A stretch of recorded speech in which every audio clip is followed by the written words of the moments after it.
In most discounted cash flow models, one number is usually the largest. That number is the terminal value.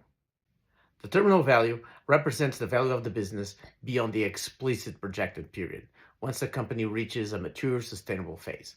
We'll explore 3 ways to calculate it. The most common way is the Gordon growth method, a perpetuity. Once a company reaches a sustainable growth phase, with growth rates typically of 3% and under, you project the next year's cash flow, the first year of perpetuity, by grabbing the cash flow of the last projected year and multiplying it by 1 plus the growth rate. Then you divide all of that by the capitalization rate. Another technique is the market exit multiple.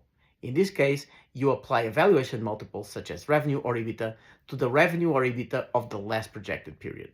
The result will be the company's value at the end of the projected period.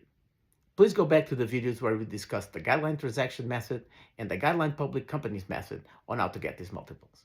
Finally, if your projections still show a high growth rate at the end of the projected period, you can use the H model.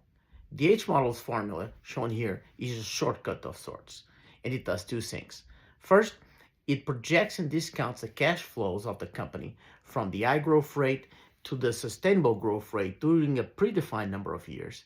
And then, once the sustainable growth rate is reached, it calculates a terminal value then and discounts it back to the end of the projected period. Once you calculate the terminal value, you treat it as an additional cash flow at the end of the period, and you discount it using the same discount factor as the last year of the projected period.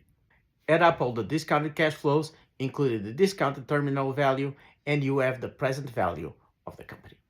And that's a wrap for the income approach. Next week, we'll start with the asset approach.